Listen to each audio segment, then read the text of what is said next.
we have got to do a better job with individually knowing who we are. I think we do a really good job as human beings of engaging other people.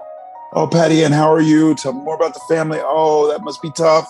We do a great job in engaging other humans. We do a horrible job with engaging ourselves and being curious with ourselves and getting to know and be graceful with ourselves. Mm-hmm. So one thing that we must do, what we should do, is get to know who we are. Be curious and imaginative with yourself. I think it opens up so many opportunities and spaces, and we're not great at that. So I think that's one thing I would leave with folks and listeners. Do more of that work.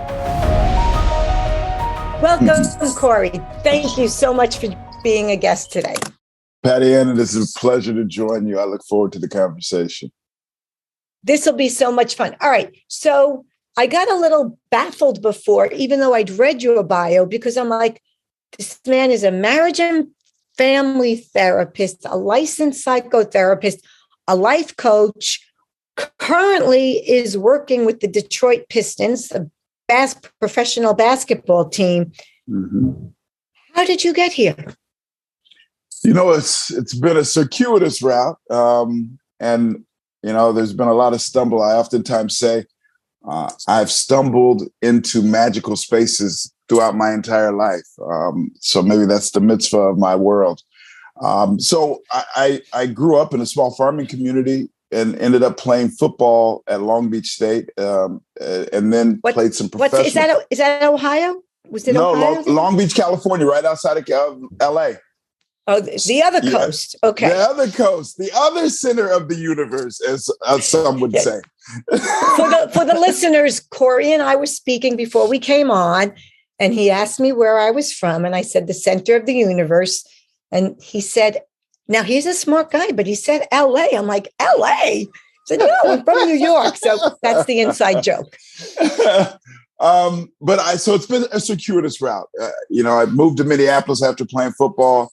Had a stint in the pros. Met my wife. Who'd you play for? The Rams and the Cowboys, just briefly. I like to say I had a cup of coffee with them. So I got to both of those teams, had a cup of coffee, and they said, get out of here. Hey, listen, it's more than most people. More than most people. And, you know, I say, Patty Ann, it was a great experience, even though it wasn't. I thought I was going to be a multimillionaire playing football. That's what I thought it was going to be. Yeah. But obviously there were other plans for me. And then I found my way into the professional sports world, doing the work in the psychological realm anyway, which to me is even better.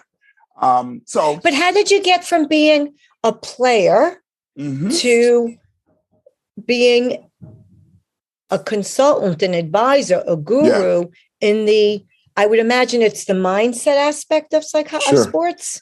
Yeah. How did that? You know, I think the journey from being a player to the work that I'm doing now, my wife had a heck of a lot I have to give credit. My wife had a heck of a lot to do with it. She stayed on me. So when I was in college, Patty Ann, I didn't really go to class because I thought I was going to be a millionaire. Football player. That's exactly right. Why would you go to class if you're going to make millions of dollars playing football? You just stay eligible and don't worry about the graduation. Well, stay eligible. That's right. That's it. Was it 2.5? 2.5? Yes, yes, and it's the exploitation of the athlete. So you exploit the athlete because we don't care if they graduate as long as they play for us. They can play, right? That's right. So I moved to Minneapolis, met my wife. My wife, as we got married and started having kids, she said, the boys need to know that we both have our degree. So she time out, Corey. Yes, I'm a woman. I gotta know, how'd you meet your wife? Give me her first name. Like, we need a little bit of juice here. Come on. My wife's name is Carrie. Carrie? We met working in the social service agency field, like in that social service field in Minneapolis. So I moved to Minneapolis, got a job. She worked in the same organization. Like as a social worker? Is that where the marriage family counseling came in? Yep. Okay. So I hadn't graduated yet, though, Patty Ann. I hadn't graduated. So she was a social worker. I hadn't graduated yet. So I was just coming in. I was working with kids, doing kind of that bottom line level of work, just trying to pay the bills. So we meet, we hang out, we start dating, we get married, we have children. I start working at Ford Motor Company. She's now still working in that social service realm. Then she stays on me. Hey, you got to go back to school. Hey, the boys need to know that we both have our degree. But all along, Patty Ann, I'm saying, Well, I'm now working at Ford. I'm working a UAW job. I'm making really good money. I mean, good this benefits. is like, yeah, benefits, this is the late 90s. Great benefits. I'm making six figures in the late 90s working for Ford. It's manual labor, but I'm like, well, but you're making six figures. Yeah. Yeah. So, but she stayed and on not too much stress, truth be told. That's exactly right. So she stayed on me, and I appreciate that more and more every day. And I ended up saying to her, Patty Ann, you know what? If you go round up all of my transcripts, and if you apply and get me into a university, you go through all the stuff, I'll go back to school. And my wife is so persistent. What an attitude you had. Yeah, I did, because I didn't want to do it. I didn't want to do it. Who wants to go back to school? And I had never been successful in school. So why would I want to go back to school? I've never been successful at that. I'm an athlete. They made sure I was eligible. So I don't know. And actually, truth be told, Patty Ann, I was probably scared I'd fail at it. So if I go back to school and I go in here and I've never really taken this serious, and I start to fail at it, then I'm going to look really bad. So why would I do that? I don't set up myself up for failure. Mm-hmm. But she stayed on me. Got me back in, and I fell in love with psychology. Fell in love with it very quickly, and then realized this is really not complex. Like, this is not hard. So I hadn't come to understand the academic side, the thinking side of Corey. I didn't know that side of me. My wife saw something in me that I had not seen. Mm-hmm. So fell in love with it, ended up going back. I got my BA in psychology, went back and got my MA in psychotherapy, and then went to the University of Minnesota and got my PhD. So in that journey, I ended up connecting. And your PhD is in psychology? My PhD is in social science. So, okay. So social science, so engaging with families and how mm-hmm. the intricacies of families work. So you can see that connects deeply with teams, right? Sure. How teams work is very similar to how families work. So I ended up, my grandmother told me many years ago when I started my master's program, my grandmother, the most wise person ever to walk the face of the earth that I've known. Somebody else can argue that they know someone else. For me, it's my grandmother, who was 96 and had a 6th grade education. The daughter of sharecroppers, was in the fields in Mississippi picking cotton, right? So this is the woman that has the most wisdom. So I called my grandmother and said, Granny, I'm going to start a master's program. She said, baby, I don't even know what that means, but I have something for you to do. If you're going to start a master's program, you figure out whatever that means to you. But today, before the program starts, write your dream down for that master's and tuck it in a Bible. So 20 years ago, and I still read this, I wrote down 20 years ago, the day after my grandmother told me that, I want to find a way to use this master's degree, because I didn't even know I'd get a PhD at that point.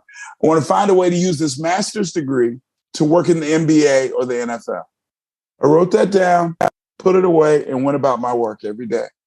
And I've been in the NBA the last 5 years as the team therapist. So dreams can come true.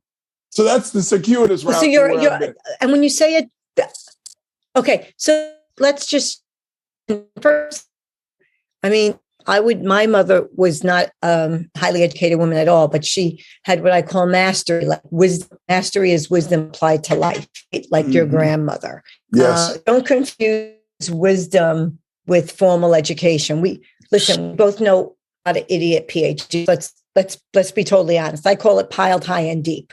That's right. Yeah. It's what you do with it. So what were you doing 5 years ago when the Detroit Pistons? So is it Detroit or Detroit? Yep. How do you say it? It doesn't matter. Which one? I say Detroit. Oh, okay, I thought it does. I say Detroit. Okay, I didn't know if there was a right way or not. Tomato. Yeah, it's all the same. So what were you doing 5 years ago, where all of a sudden I take it you're on the sidelines being there? Yeah, I am. Every game. What were you doing? Where were you? What was your life like? So 5 years ago, before I began the PhD, I had began some work in the Minneapolis public school system and started with a partner of mine, the second in the country focused office in the school system in Minneapolis called the Office of Black Male Student Achievement. And really what it was doing is saying, how will we close the perceived achievement gap for Black males? Because if you look perceived, it's not if there was the numbers aren't there. No, the numbers, well, you can make numbers there. PhD statistics tell you can make numbers look however you want them to look. You can do whatever you want. Yeah, whatever you choose. But the fact is, if it was an achievement gap, everybody would quit tomorrow. Teachers wouldn't come to work if they didn't think that kids could achieve. So it's not an achievement gap. It's a relationship gap. It's an opportunity gap. We can do something about those things. But this achievement, I think it's a fluffy, it's just something that people throw out there. So we started this office, began to work with African-American boys. For the first time, these young boys were seeing men that looked like them, that had doctorates, that were saying, hey, we're going to become uncles in your life. And all of the indicators positively in their life, in their academic arena, went up. All the negative indicators fell back. And why was it? Because we were showing up for them and letting them know we love you, we care about you. It wasn't anything special. So 5 years ago, I was doing that work and I was coaching my sons. I have 4 sons. They all are football players. 2 of them are playing Division I football currently. So great. Who are they playing for? So I have one that is playing for the University of Northern Iowa. Okay. He's a running back. And then I have one that plays for North Carolina A&T, a historical Black college and university. He's a quarterback. Great. So I was coaching. Congratulations. Thank you. Been coaching my sons since they were young. So I was using the psychological aspect and support mechanism while I was coaching my sons with the team. And the coaches kept saying, man, the team responds to this.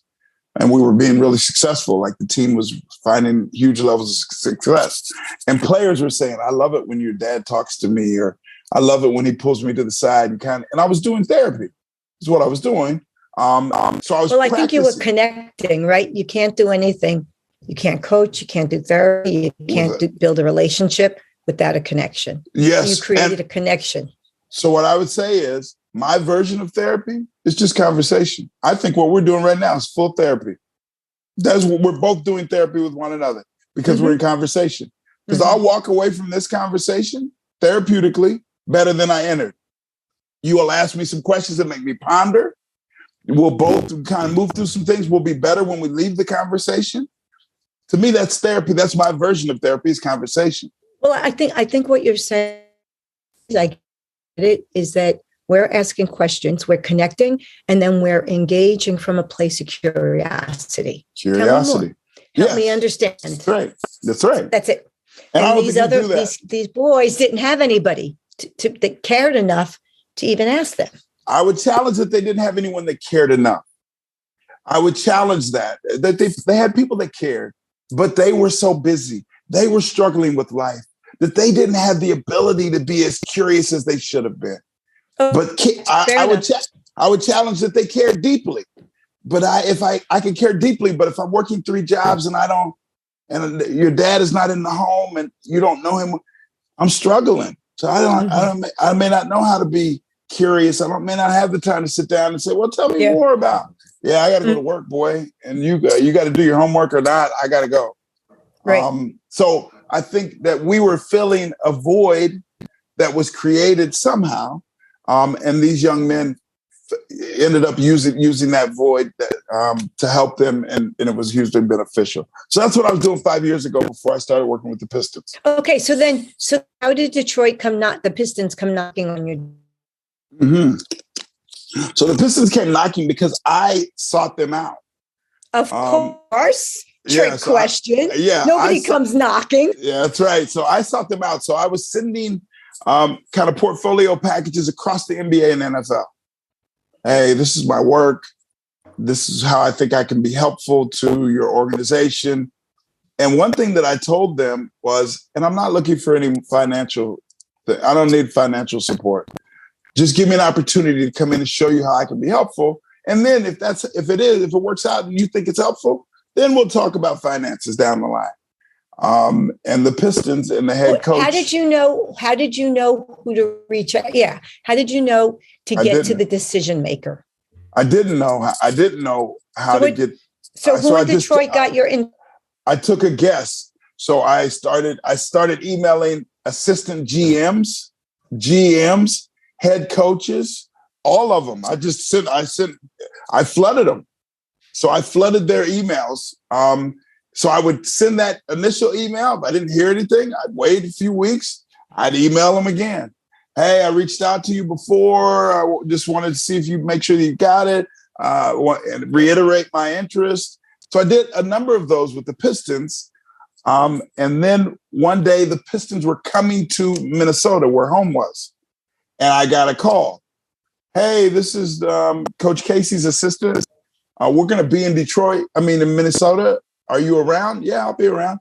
Love to leave you tickets after the game. We'll come to your seats and bring you down. Coach Casey would love to meet you. Okay. So I knew as soon as that happened, I thought, okay, so this is the bio. I got my shot here. This is your interview. I got a shot. And I'm a believer, Patty Ann, that life is filled with every conversation you have is an interview. I see every conversation as an interview. Patty Ann, you may go off and do something and think about me when you're working with a company and say, I got somebody that you should talk to because this was an interview. And quite frankly, a lot of these sports organizations needs a woman to help them with issues. Most assuredly. I was just talking to my coaching staff about that very thing. Yesterday. Now you have a name.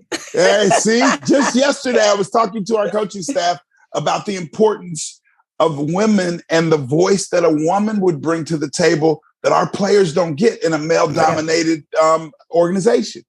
Just having that conversation for us to be more thoughtful about that. And okay, so before we can do anything, let's think through this. What does it mean for us as men to be in a male-dominated space and not have a lot of voices that sound like that are women-based? Well, we could even take that to community level, to the global level. I mean, that's a real conversation, right? Yes. Because, I do a lot of work with empowering women as well. And I've gone to Saudi Arabia with it, Dubai, all over. And I'll go into companies and I'll create programs. And I think one of the reasons why, I'd like to think it's because I'm qualified and all that good stuff, but most people that are hiring me are male, CEOs, etc. I'm from a place of we're not against each other. Male, females complement each other. We each have a voice that needs, and it's beautiful because you think about your marriage, right? Your wife sees a situation, especially with kids, right? From one perspective, and you're like, oh, I never looked at it that way. I thought of it that way.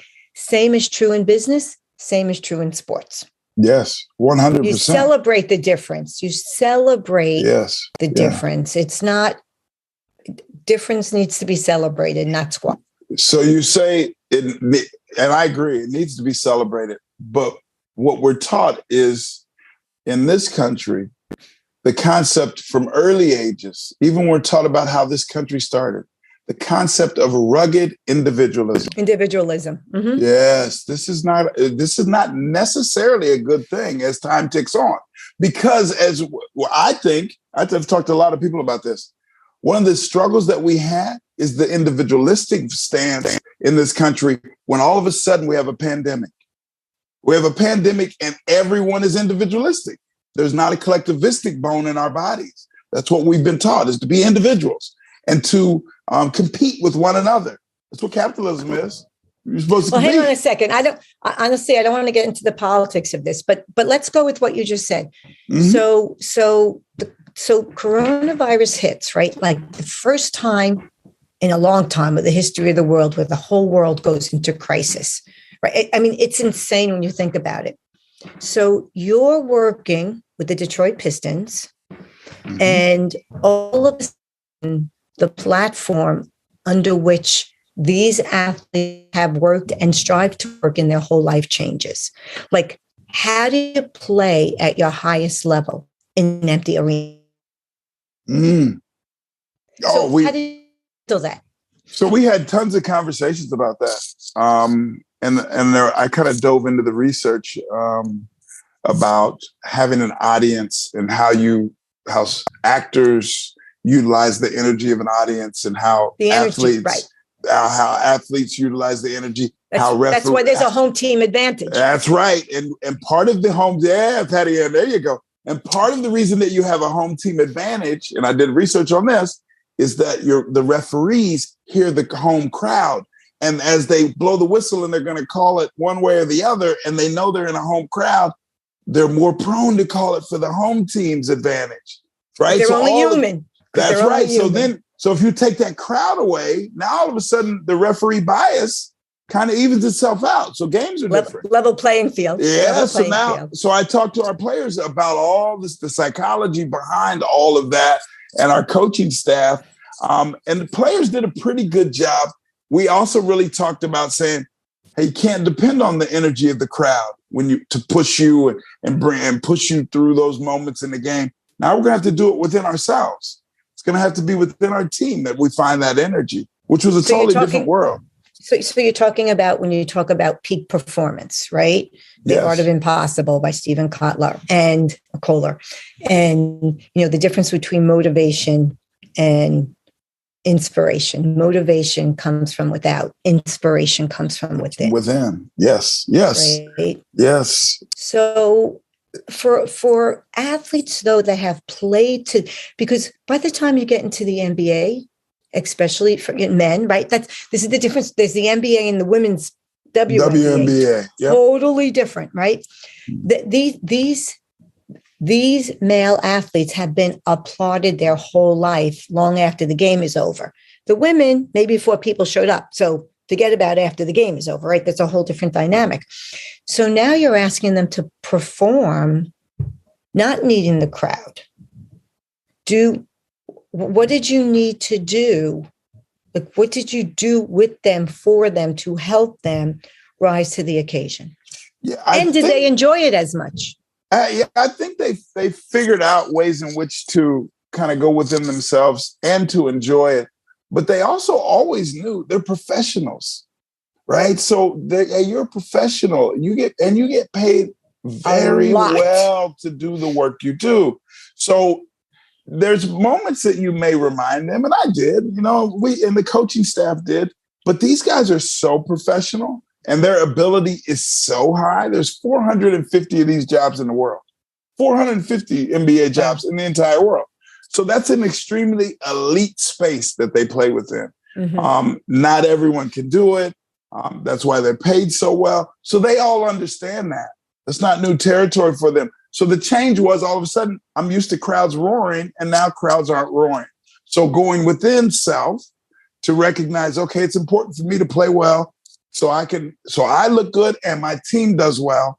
And then how do we stay connected as a team?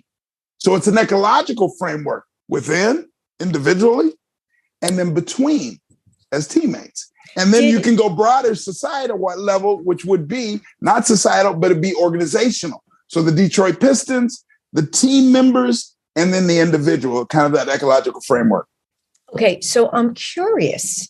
From your perspective, because you might not know, but from your perspective, because I would imagine you probably know more about these people's hearts than anybody else on the team. Did they enjoy it as much? Was the pleasure there? Yeah, I think that they found pleasure, and because they're playing the game that they love. So the game didn't change. It's the same game. The regulation 10-foot rim. The boundaries are exact. Everything's the same. The enthusiasm that they drew from the crowd, I think they missed that. And players talked about that. We missed that. There's a high energy. They went into that bubble. If you recall, the NBA went into a bubble and played within the bubble. Mm-hmm. That's a different, weird space. Yep. They couldn't engage with family. All of a sudden, they were closed off from the entire world. But they played at a very high level. If you go back and look at the numbers when they were in the bubble, they played at a very high level relative to the years previous. So they acclimated. They were able to acclimate. They did. But I think that's the sign of a very sharp, mentally sharp athlete, that if they get challenged, they'll figure out a way. They're going to figure out a way, because they're not just, so some would say shut up and dribble, and why do they talk about all these other things? These guys are sharp outside of just the court. They're sharp. So when they got challenged and all of a sudden things changed, they figured out ways to adjust so they could still show up. Hang on a second. I don't know if all athletes are sharp or outside of their sport. I think they're incredibly athletic, but I think they have the mindset and the determination second to none. I challenge that. I challenge you. I challenge you. Great. Yeah, I would challenge you because I believe that sport just so happens to be where they shine and everyone sees. But their ability to be a genius in whatever version that looks like. So that guy may just be a big time athlete and we say, well, that's all he is. Yeah, but then he goes out and looks at a car and pops a hood and can work on a car in a way that's absolutely genius. So there's genius outside of the sport that he may not even see as genius. Okay, so when you say sharp, that's a genius. No. I agree with that. But so there's a very famous entrepreneurial coach called Dan Sullivan, and he talks about your unique ability, right? And we only have so many unique abilities. Yes. So for these athletes, their athleticism is their unique ability. And to your point, if how many of them have to choose between baseball and football or baseball, like they're athletic, wherever you put them on the field, they're going to shine. Very much. But now let's bring this back to you. So you're helping them while they're on the roster. Who then helps them when they're not on the roster? Either they're retired or they're injured or their career comes to a screeching halt for whatever reason. Yeah. And their identity is wrapped up in being the professional athlete. Because my experience has been, and I work with Olympians more than pros, when that spotlight, recedes, there's very much a sense of, who am I? Yeah. So let me say this, Patty Ann. This is where I'm probably different than most in my field, because I am a believer that if I connect with you, I become an uncle to you. That's my job, right? I'm the therapist. I have psychological chops, but I'm going to use my relational ability. I'm going to genuinely become an uncle in your life. And if you move on and go to another team and you're no longer with the Pistons, does it change the fact that I'm still your uncle? So I'm still going to stay connected with you as you move on. So I have players across the league that aren't with the Pistons, but I still am connected with. They still reach out. We still Zoom and talk about, hey, so how's the family? So what's going on? I know last time we talked, fill in the blanks, because I see it as important to stay connected, because it's disingenuous for me to say, all right, I'm going to be your uncle now. And that's how I see it. And then when you move on, I don't talk to you anymore. Yeah, because a player would say, that's how people work in my life. They're around because I'm playing and I have my money. The gravy train. Yeah, but then when I leave and move on, they don't care about me. They don't talk to me anymore. They could care less. Actually, let's talk about that for a minute. I was just talking to somebody else earlier today about this. Because there's a whole thing about women and money and being paid what you're worth and stuff, right? But plenty of athletes, right? That look, I don't know too many people would know what to do when they got a $50 million contract.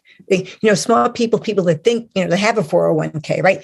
All of a sudden you give them that amount of money. Oh, and make them 24 years old or 21 years old, right? So where do you see, or do you see a role? Because you're not a financial advisor, right? You don't want to get in trouble for that.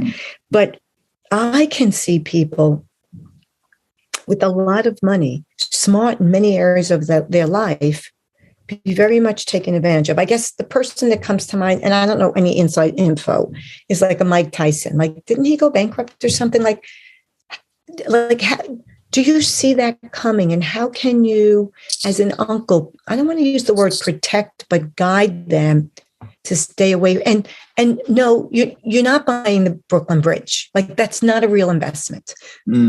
No, that's right. So I think my job, again, and I'm not a financial advisor, my job is to be curious with them about how they're handling those financial the frameworks. So do you have people, how do you figure out who to trust in terms of investment, right? What does your vetting process look like? So I can talk to them about that. And what I'm doing when I'm being curious with them about that is I'm making them think through it. All right, how do I, so he said, how did I get this guy? Yes. Yeah. He said vetting process. What is that? Okay, vetting. I didn't really vet. Okay, maybe I need to go back and relook at this. So that my job is to continuously be curious with them in a way that pushes them to be deeper in terms of their understanding about their how financially astute they are and where they're headed financially and how many more years in the league they have. Because the average person in the league is the gets average? 3 to 4 years. 3 to 4 years. So and that's most of them contract. Don't make the money that the top dogs make, right? No. Right? What would the average salary be for the average salary? Because there's a number of them. Like I think our rookies get a 3-year deal, and I think that it's usually slotted based on where you get drafted. But it may be on average 1.5 ish for rookies. Now, if you stay in the league 4 years, you're now a vet. You're going to get the vet minimum, which is probably 4 to 6 million ish in that range. But you could imagine, though, you could get a 3-year contract and make 6-8 million and then be done. And so you can blow that easily. It sounds like a lot of money, but 50% goes to taxes. You buy a watch, you buy a car. Yeah. You can blow it, but you can also make it for the rest of your life. You're smart with it. Correct. One contract, rookie contract, $8 million in your bank. You can only get 4.4 of that. You could take 4.4 and live a hell of a life forever if you invested and you're smart with it. Or you can blow it and buy cars and it's all gone. Right. And you're looking for a job. So what do you see? Because I know I see this in the work that I do with entrepreneurs and corporate. When there are so the performance on the court, they're not living up to their potential, or they go into a slump, right? Many times what I find is that there's personal issues that are getting in the way. How do you handle that? That's really my work, is more than anything, is to talk about personally how you are doing. You can imagine if I told Coach Casey when he hired me, said, hey, so Doc, how will we kind of judge that things are going well? I said, we can put some things in place, some ways in which to engage the players to see if they like what I'm up to and all that. But I said, the bottom line will be, if you see that I've become an uncle to these players, it's probably working well. So my job, again, as that uncle, that psychological support, is to ask them, engage with them about things off the court. How is life? How are things? So your mom she found out she has breast cancer. Dang. So how is she doing? So is she, what treatment is she on? This is the 4th chemo round that she's had. How's she been with that? How you doing with that? So now he's got a space that he can get some of that off his chest, because we know therapy often is not about giving you the answers. It's about allowing you the opportunity to relieve pressure around your struggles. If I can relieve pressure around my struggles, things will just be a little bit better, just a little better. So that's really the work that I do, is about that support off the court. Right. So in terms of like I do coaching, because therapy, there's so many more there's so many rules. You really can have a personship. You're not going to meet them for dinner, right? There's boundaries, there's legal issues. So it sounds like you're really being a coach. That's what it is. My title is life coach. I'm the Detroit Pistons. I'm the life coach for the Detroit Pistons. Right. Mm-hmm. So what kind of metrics did you put into place? Like, businesses always want metrics. So yes, I'm their uncle, but what are the metrics? It's not rebounding. It's not passing. It's not assists, right? So we can actually look at some of those things when I'm working with a player. We can look at some of the metrics that are already in place. So how's their free throw percentage? Because we're talking about, part of my work is to say, hey, so do you have a mantra? When you step to the free throw line, what are you saying to yourself? Doc, I don't know. Hey, so let's work on that. Hey, so let's work to slow our heart rate down, right? So let's bring our heart rate down. And here's some ways in which we can do it. Let's focus on our breathing, bring our heart rate down. And then let's create a mantra that soothes us, that settles us. And then we step to the line. And we do that every time. Let's bring our heart rate down, mantra, step to the line. So now all of a sudden, I did some studies, some research and some follow-up and some metric work. And some of the guys that I was working with had like a 5 to 7% increase in free throw percentage. When I started working with them on slowing heart rate down, mantra, step to the line, kind of a process that they started to follow, they had an increase. That is one way in which we do it. I use the SRS. I use the session rating scale to ask. So if I do a session, I ask my players, hey, make sure you fill out the scale so you can give me an idea of, hey, are we touching on things that you're interested in? Is this relationship helping you? Is it starting to form in a way that you can draw benefit from? So we've got some parameters and some metrics in place that will give us some good feedback. But the best feedback, and hoping to avoid social desirability, the best feedback is to hear the player tell you, hey, this guy helps me. This guy is beneficial to me. He wants things for me, not from me. So when I listen to interviews and they bring my name up, say it's just been helpful for me to have Doc around so I can talk and kind of get things off my chest. That's great. So how many people? So is it all the players have access to you? Not the coaches and the staff. Like that would be overwhelming. All of them. So in the course of a week, how much are you working? That's all I do.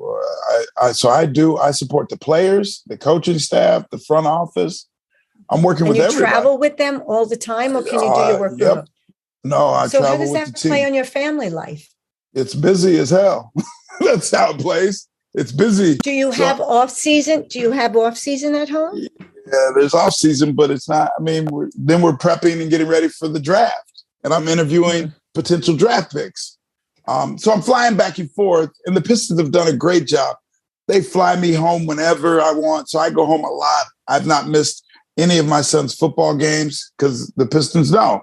Doc flies to go to Iowa to watch one son, and then the Pistons take care of all this. And then he flies to North Carolina to watch his other son. Then he flies to Minneapolis to see his family and watch his other son. So I'm in planes. I'm living in planes, and I'm working a lot. But I love it. I absolutely love it. So what would be next for you? What's next for you? Oh, Patty Ann, what's next? My book is out. How am I doing? So that's been a new venture as an author. Go ahead, put your pitch out. Go ahead. Yeah. How am I doing? 40 conversations to have with yourself. It's been a actual huge whirlwind. Where can people find it? On Amazon? Amazon. You can go to Barnes and Noble, Dr. Corey Yeager. You Google it. You can find it all over. So that's been fun. It's a new realm to be an author. I don't know what's next. It'll find me. Whatever's next will find me. I don't have to look for it. I believe that. Okay. What has been the most surprising challenge with the work that you're doing now that you're like, never saw it coming? Never saw it coming. I probably didn't see that I would end up working with the entire organization. When I was reaching out to coaches and GMs, I was thinking only about working with players. I wasn't thinking about the coaching staff really or the front office. I was thinking only about working with players. So the biggest surprise has been now I'm working with the entire organization, and you can't turn that faucet off. So if they know I'm there and they come into my office, I can't say, well, I only talk to players. Yeah. Right. So, well, I hope you renegotiated your contract. We're doing all right. We are doing okay. So I think that would be the biggest surprise. Okay. So I know we don't have that much time, and I want to respect your time. So I have a couple more questions for you. What do you want to tell the listeners that's important for them to know that I didn't ask you about? I think that, and it's really the focus of the book, is that we have got to do a better job with individually knowing who we are. I think we do a really good job as human beings of engaging other people. Oh, Patty Ann, how are you? Tell me more about the family. Oh, that must be tough. We do a great job in engaging other humans. We do a horrible job with engaging ourselves and being curious with ourselves and getting to know and be graceful with ourselves. Mm-hmm. So one thing that we must do, what we should do, is get to know who we are. Be curious and imaginative with yourself. I think it opens up so many opportunities and spaces, and we're not great at that. So I think that's one thing I would leave with folks and listeners. Do more of that work, engagement work. I definitely can see that. So, and then if you don't stand for anything, you'll fall for anything. Yes, yes. All right. What's the last book you reread and why? Probably the Autobiography of Malcolm X. You reread it. Why? Yes, multiple times. Because his story reminds me of myself quite a bit, because I feel like but you weren't a violent guy, were you? No, neither was Malcolm. That's a misconception. Mm-hmm. Because if you go back and read everything you can read about Malcolm, I challenge you to find one moment that he was violent. Mm-hmm. You won't find it. Right. Mm-hmm. But the story about Malcolm was about that he was violent. Right. Why? Because he was doing something and he was standing in a way that most people didn't like. They're uncomfortable. But yeah, very uncomfortable. But hey, let's be clear that anytime we're uncomfortable or discomfort sets in, probably about to grow. Yeah, if I'm uncomfortable, I'm probably about to grow. Growth only happens when you're uncomfortable. But we'll lean away from it. But Malcolm had a story that was really like two different lifetimes. He had a lifetime where he had a lot of chaos, grew up, his parents had a lot of struggles. And then he was almost like a self-made genius, read everything he could. Did he convert to Islam? He did. Is that his story? Okay. Yes. Was that part of his transformation? Part of what he did at the end of his life, he and Malcolm X and Martin Luther King almost began to converge, because Malcolm X went on a pilgrimage to Mecca. And from that, he said, I didn't realize that people in my religion are white as well. I didn't realize that. I was only in America and they only look like me. That's all I knew. But I go on this pilgrimage and I look around and they're white folks that are in my same religion. So now he said at the end of his life, I made a mistake with that. That's not right. But people don't usually know that part of the story.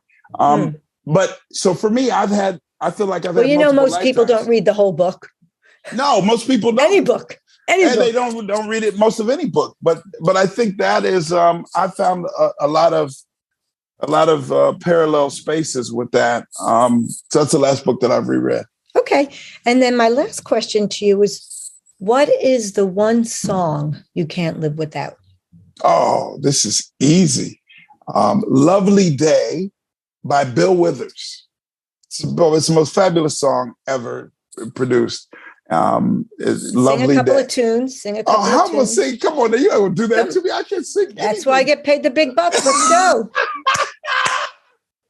Lovely Day, lovely day. I got it. Now it's blowing my mind what the exact words are.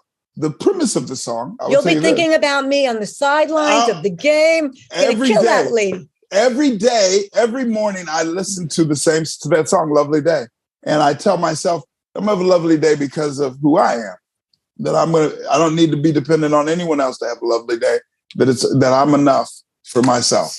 So I love what you just said, because love, we're going to use the pun on love, right? Lovely day, love, because we know from psychology that what you tell yourself, you can create within reason. Mm-hmm. If you tell yourself you're going to have a lovely day, you will see the loveliness in the day. If you tell yourself you're going to have a miserable day, you will see the miserableness. So I'll go back to Dan Sullivan. He says, and I'm sure your athlete, this will resonate for you with your athletes. Your eyes only see and your ears only hear what your brain is looking for. Yes. So if your players are looking for a win, if they're looking to be defeated, if you're looking for the day to be miserable, you'll find it. The neuroscience behind all that is absolutely fascinating. Yeah. Yeah. You can have two people that had experienced very similar. Nothing's ever exactly the same. Very similar experience day. Horrible. It rained, got into a fender bender. The boss was a pain, blah, blah, blah. You ask one of them, how was your day? Oh my God, it was the worst day ever. You ask the other one, it was great. Why? What was it great? Oh my God, somebody bought me a great cup of coffee. Mm-hmm. The other person might have had a great cup of coffee too, but they're not focused on that, right? That's right. Your attention goes, your growth goes where your energy flows. Manifestation. It's manifestation work. There you go. So where else can people find out more about you? Instagram, TikTok, all of it. Dr. Corey Yeager. If you Google that, if you Instagram, TikTok, Facebook, you'll find me. I'm everywhere. Or on the sidelines with the Detroit Pistons. You will find me at any Detroit Piston game on the sideline. I will be looking. You'll see me. You'll see me. All right. Well, thank you so much for this interview. This was so fun, different than any other interview I had. I hope you had a good time. And thank you so much for sharing your mastery and wisdom of life. Thank you.